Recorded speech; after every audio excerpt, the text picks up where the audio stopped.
Hello friends, स्वागत है आप सभी लोगों का आपके अपने यूट्यूब परिवार में। और दोस्तों, आज के सेशन में हम लोग करने वाले हैं अगला प्रैक्टिस सेट सीडीपी का, जो कि आपका पेपर 2 का है, जैसा कि आपको दिख रहा होगा। तो ये दोस्तों बता दें आपको कि कौन से ईयर का पेपर है। तो ये 2018 का पेपर है, जो कि सेकेंड पेपर है, जिसमें कि हम लोग सीडीपी का प्रैक्टिस सेट करने वाले हैं, जिसमें हम लोग पूरे के पूरे 30 क्वेश्चन करने वाले हैं। तो दोस्तों, वीडियो को लास्ट तक देखिएगा। वीडियो पसंद आए तो उसको लाइक और शेयर करिएगा। और चैनल पर अगर नए होंगे, पहली बार विजिट किए होंगे, तो चैनल को सब्सक्राइब करना नहीं भूलिएगा। तो चलिए दोस्तों, आज का वीडियो शुरू करते हैं और आज का पहला क्वेश्चन करते हैं।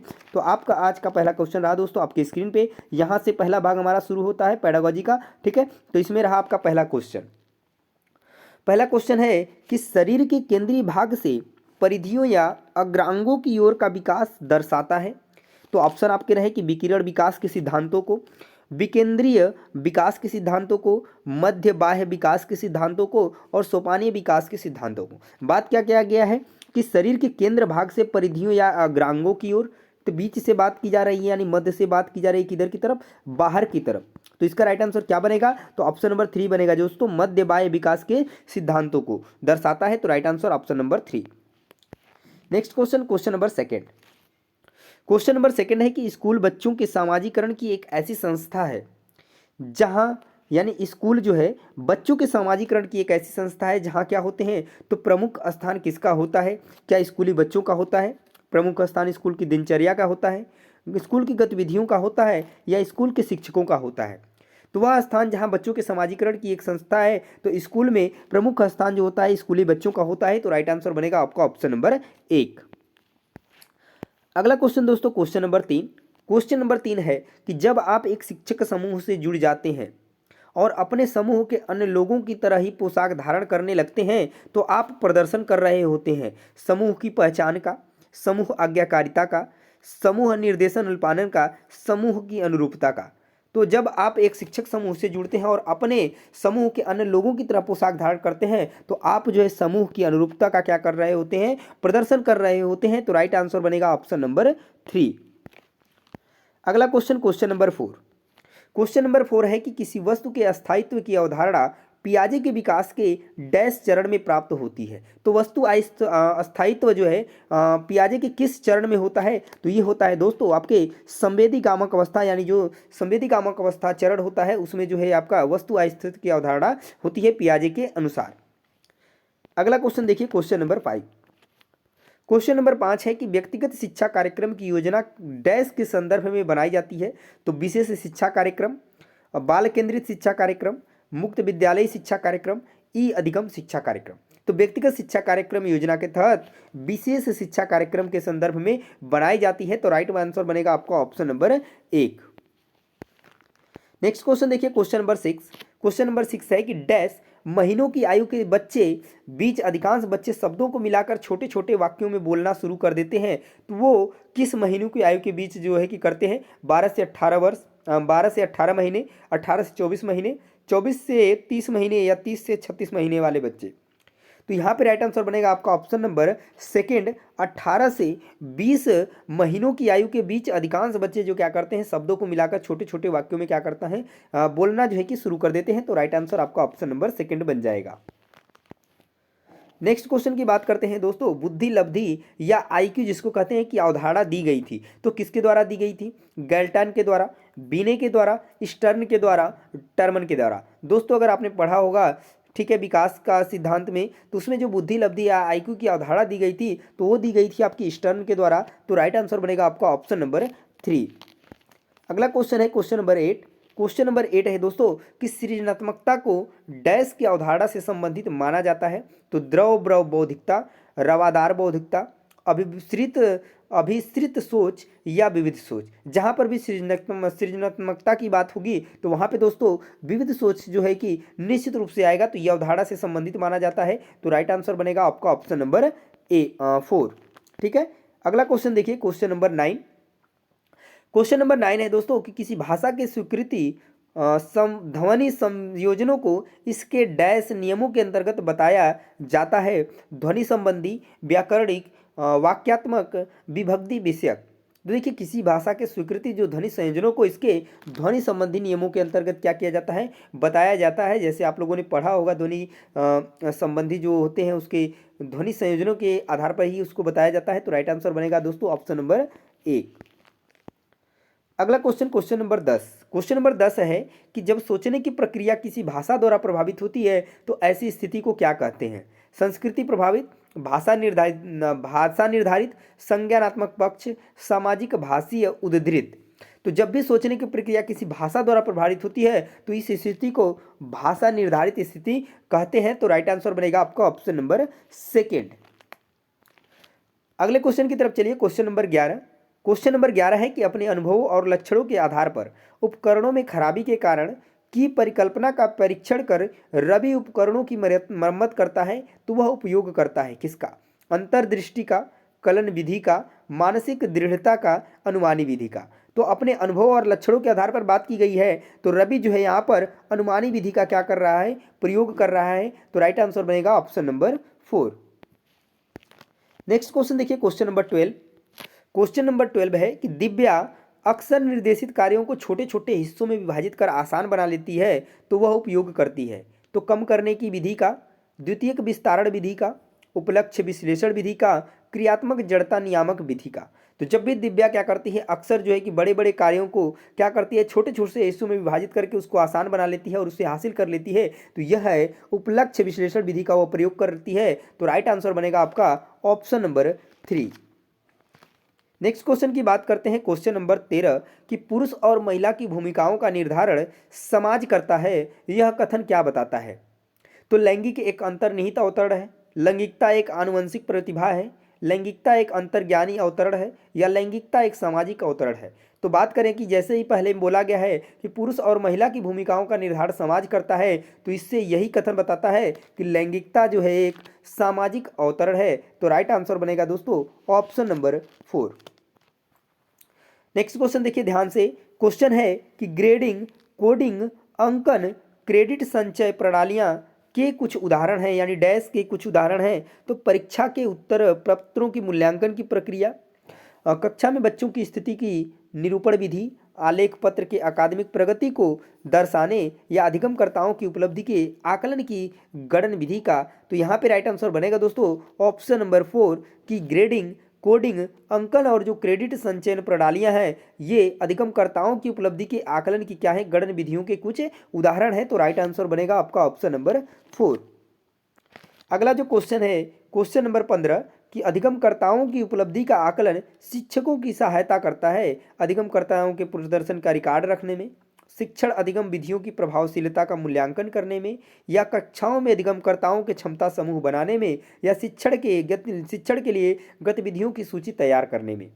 तो देखिए जो अधिगमकर्ताओं की उपलब्धि का आकलन शिक्षकों की सहायता करता है तो इस शिक्षण अधिगम विधियों की प्रभावशीलता का मूल्यांकन करने में। तो राइट आंसर बनेगा आपका ऑप्शन नंबर 2। अगला जो क्वेश्चन है, क्वेश्चन नंबर 16 कि समावेशी शिक्षा डैश के सिद्धांत पर आधारित है। तो जैसा कि आपको मालूम होगा कि समावेशी शिक्षा का जो सिद्धांत है, सबका साथ, सबका विकास, सबको समान अवसर देना। तो राइट आंसर बनेगा ऑप्शन नंबर 2 समता एवं समान अवसर के सिद्धांत पर समावेशी शिक्षा जो है कि आधारित है। इसमें आपको कोई भी दूसरा ऑप्शन देखने की जरूरत नहीं है। अगले क्वेश्चन की तरफ चलते हैं, क्वेश्चन नंबर 17। क्वेश्चन नंबर 17 है कि दिव्यांगजन अधिकार अधिनियम वर्ष डैश में लागू किया गया है। तो ये आपका लागू किया गया था, जो दिव्यांगजन अधिकार अधिनियम है तो ये आपका लागू किया गया था सन 2016 में। तो राइट आंसर बनेगा आपका ऑप्शन नंबर 4। दोस्तों अगला क्वेश्चन है, क्वेश्चन नंबर 18 है कि व्यक्तिगत जो विविधताओं वाले बच्चों को पढ़ाने के लिए ऐसे विद्यालय होने चाहिए जहां शिक्षक जो है व्यक्तिगत गतिविधियों के विविधताओं के आधार पर वर्गीकृत कक्षाओं में विभिन्न वर्गों में पढ़ा सके, या विविध अधिगम आवश्यकताओं के अनुसार विभिन्न अधिगम प्रविधियों का प्रयोग करने में प्रशिक्षित हो, और विशिष्ट व्यक्तिगत विविधताओं वाले बच्चों की पढ़ाने के लिए प्रशिक्षित हो, या बच्चों को समरूप अधिगमकर्ता बनाने में प्रशिक्षित हो। तो देखिए अगर हम बात करते हैं कि व्यक्तिगत विविधताओं वाले बच्चों को पढ़ाने के लिए ऐसे विद्यालय होने चाहिए जहां जो है शिक्षक विविध अधिगम आवश्यकताओं के अनुसार विभिन्न शिक्षण अधिगम प्रविधियों का प्रयोग करने में क्या हो, प्रशिक्षित हो। तो करेक्ट आंसर बनेगा आपका ऑप्शन नंबर 2। अगला जो क्वेश्चन है दोस्तों कि 19 नंबर क्वेश्चन, निशुल्क एवं अनिवार्य बाल शिक्षा अधिकार अधिनियम 2009 दिव्यांग बच्चों की निशुल्क शिक्षा के अधिकारों को सुनिश्चित करता है। तो किस वर्ष से किस वर्ष के बच्चों के लिए? तो 6 से 18 वर्ष, 3 से 18 वर्ष, 6 से 14 वर्ष या 6 से 22 वर्ष। तो अगर हम बात करते हैं इस दिव्यांग शिक्षा अधिकार अधिनियम के द्वारा जो है जितने निःशुल्क अधिकारों को सुनिश्चित करता है, तो वह है आपका ऑप्शन नंबर 1, 6 वर्ष से 18 वर्ष तक के बच्चों के लिए। अगला जो क्वेश्चन है क्वेश्चन नंबर 20 कि विविध अधिगमकर्ताओं के लिए सुगम्य स्वरूपों में शिक्षण अधिगम सामग्रियां प्रदान करने का तात्पर्य डैश से है। तो सार्वभौमिक समावेशी शिक्षा के नैतिक विचार, शिक्षण व्यावसायिकता की सार्वभौमिक संहिता, शिक्षण के सार्वभौमिक मानववादी दृष्टिकोण या अधिगम की सार्वभौमिक संरचना। क्वेश्चन को अगर आप ध्यान से पढ़ते हैं कि विविध अधिगमकर्ताओं के लिए सुगम्य स्वरूपों के शिक्षण अधिगम सामग्री प्रदान करने का तात्पर्य क्या है? तो अधिगम की सार्वभौमिक संरचना है। करेक्ट आंसर दोस्तों बनेगा ऑप्शन नंबर 4। नेक्स्ट क्वेश्चन की बात करते हैं। अगला क्वेश्चन क्वेश्चन नंबर 21 कि स्व जागरूकता एवं संज्ञानात्मक क्षमताओं का नियंत्रण जैसे कि योजना बनाना, समीक्षा करना, संशोधन करना इत्यादि डैश में अंतर्निहित है। तो किसमें है? केंद्रीकरण, संज्ञान बोध, संज्ञान, समायोजन। तो राइट आंसर बनेगा आपका ऑप्शन नंबर 2, संज्ञान बोध में क्या है कि ये सारी चीज़ें योजना बनाना, समीक्षा करना और संशोधन करना ये सब जो है कि निहित है किसमें? तो संज्ञान बोध में। अगले क्वेश्चन की बात करते हैं क्वेश्चन नंबर 22 नंबर क्वेश्चन है कि जब बच्चे प्राप्त की गई सूचनाओं की व्याख्या करने के लिए अपने अनुभवों के आधार पर सोचते हैं तो उसे क्या कहा जाता है? प्रतिक्रियावादी सोच, सृजनात्मकता सोच, अमूर्त सोच, मूर्त सोच। तो ये कहा जाता है जब भी बच्चे प्राप्त की गई सूचनाओं की व्याख्या करने के लिए अपने अनुभव के आधार पर सोचते हैं तो उसे मूर्त सोच कहा जाता है। तो करेक्ट आंसर बनेगा आपका ऑप्शन नंबर 4। नेक्स्ट क्वेश्चन की बात करते हैं। अगला क्वेश्चन क्वेश्चन नंबर 23 कि अधिगमकर्ताओं को व्यक्तिगत क्षमता के आधार पर उनकी कठिनाइयों के विभिन्न स्तरों को ध्यान में रखते हुए पढ़ाने की विधि को कहा जाता है। तो देखिए यहाँ पर बात की गई है कि अधिगमकर्ताओं को व्यक्तिगत क्षमता के आधार पर उनकी कठिनाइयों के विभिन्न स्तरों को ध्यान में रखते हुए पढ़ाने की विधि को क्या कहते हैं? तो निश्चित रूप से इसको हम कहेंगे विभेदी अनुदेशन। तो करेक्ट आंसर बनेगा आपका ऑप्शन नंबर 1। अगला क्वेश्चन है क्वेश्चन नंबर 24 नंबर क्वेश्चन है कि प्रतिपालन अधिगम का एक विशिष्ट चरण है जो अधिगम के डैश चरण का पूर्ववर्ती है। तो किस चरण का पूर्ववर्ती है? अधिग्रहण, अभिप्रेरण, आत्मनिर्भरता, सामान्यीकरण। तो प्रतिपालन जो चरण है ये आपके अधिगम के सामान्यीकरण चरण का पूर्ववर्ती है। तो करेक्ट आंसर बनेगा आपका ऑप्शन नंबर 4। नेक्स्ट क्वेश्चन की बात करते हैं क्वेश्चन नंबर 25 जनजोग का यह मानना है कि संज्ञान और भाव होते हैं अन्योन्याश्रित, स्वतंत्र, अंतर संबंधित, एकीकृत। तो जनजोग का यह मानना है कि संज्ञान और भाव जो होते हैं वो क्या होते हैं? स्वतंत्र होते हैं। तो करेक्ट आंसर बनेगा आपका ऑप्शन नंबर 2। आपको लग रहा होगा कि ये कैसे क्वेश्चंस अलग हैं? तो बिल्कुल दोस्तों ये क्वेश्चंस थोड़े अलग हैं बाकी सभी पेपरों से। तो निश्चित रूप से आपको ये क्वेश्चन पेपर पूरा का पूरा वीडियोस आपको देखना चाहिए अच्छे तरीके से, क्योंकि इसमें बहुत सारे ऐसे क्वेश्चंस हैं जो आप शायद और पेपर किए होंगे, आप प्रैक्टिस सेट किए होंगे, जो प्रीवियस ईयर पेपर किए होंगे उसमें शायद ऐसे क्वेश्चन आपको नहीं मिले होंगे। बाकी क्वेश्चन से ये क्वेश्चन थोड़े हार्ड हैं इसमें, ठीक है, जो चीज़ें आपको पहली बार देखने को मिली होंगी। चलिए अगला क्वेश्चन देखिए क्वेश्चन नंबर 26 है कि पहले से सीखे हुए कार्यों में सुधार लाने के लिए शिक्षक बच्चों को प्रदर्शन देकर सिखा रहा है। वह शिक्षण की किस विधि का प्रयोग कर रहा है? अनुकरण, अवलोकन, संशोधन, प्रतिरूपण। तो देखिए अगर पहले से सीखे हुए कार्यों में सुधार लाने के लिए शिक्षक जो है बच्चों को प्रदर्शन देकर सिखा रहा है तो यह निश्चित रूप से यह जो शिक्षण की विधि है तो इस विधि को कहते हैं प्रतिरूपण। तो इस विधि का जो कि शिक्षक क्या कर रहा है? प्रयोग कर रहा है। तो राइट आंसर बनेगा आपका ऑप्शन नंबर 4।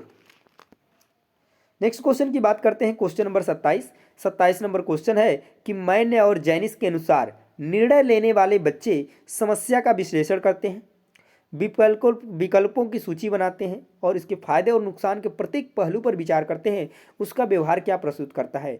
चौकस है, सतर्क है, निर्वर्तमान है, निरंकुश है। तो अगर इस तरीके का है कि जो मैन और जेनिस के अनुसार की बात करें, जो निर्णय वाले लेने वाले बच्चे हैं वो समस्याओं का विश्लेषण भी करते हैं, उनकी सूची भी बनाते हैं और उसके फायदे और नुकसान सारी चीज़ों पर विचार करते हैं, तो निश्चित रूप से वो इनका व्यवहार ये प्रस्तुत कर रहा है कि वे क्या हैं, सतर्क हैं। तो करेक्ट आंसर बनेगा ऑप्शन नंबर 2। अगला क्वेश्चन है कि एक समस्या सुधारक बच्चा डैश विचार के आधार पर कथनों की सच्चाई या संभावना का मूल्यांकन करता है। सृजनात्मक, सौंदर्यबोध, अमूर्त, तार्किक। तो देखिए, अगर हम बात करें कि एक समस्या सुधारक बच्चा डैश के विचार पर कथनों की सच्चाई या संभावनाओं का मूल्यांकन करता है, तो वो है आपका तार्किक विचार के आधार पर। करेक्ट आंसर बनेगा ऑप्शन नंबर 4। अगला क्वेश्चन है 29 नंबर क्वेश्चन कि जिस दिए गए कार्य को करते समय बच्चे स्वयं आनंद लेते हुए अनुभव प्राप्त करते हैं, उसे क्या कहा जाता है। ड्रिल और अभ्यास कार्य, उपभोक्ता प्रकार का कार्य, निर्माणात्मक प्रकार का कार्य, समस्यात्मक प्रकार का कार्य। तो इस तरीके के कार्य को करते समय जिस तरीके के कार्य को करते समय बच्चे जो है कि स्वयं आनंद लेते हैं और अनुभव प्राप्त करते हैं, तो ऐसे उसे क्या कहा जाता है, तो उपभोक्ता प्रकार का कार्य कहा जाता है। तो राइट आंसर बनेगा आपका ऑप्शन नंबर 2। नेक्स्ट क्वेश्चन है दोस्तों, और आज के सेशन का ये लास्ट क्वेश्चन। तो उम्मीद करते हैं कि वीडियो आपको काफ़ी पसंद आई होगी और अच्छे तरीके से जो है कि आपको नए क्वेश्चंस देखने को मिले होंगे। तो दोस्तों, ये 2018 का प्रीवियस ईयर क्वेश्चन पेपर था। आपको कैसा लगे है ये निश्चित रूप से हमें बताइएगा। और इस तरीके के और भी प्रैक्टिस सेट करने के लिए, क्योंकि डेली बाई डेली मैं आपको प्रीवियस ईयर का एक प्रैक्टिस सेट निश्चित रूप से कराऊंगा और बाकी उसके बाद मैं फिर कुछ और क्वेश्चंस लेकर प्रैक्टिस सेट कराऊंगा। सारी चीज़ें आपको बेहतर तरीके से कराने वाला हूँ।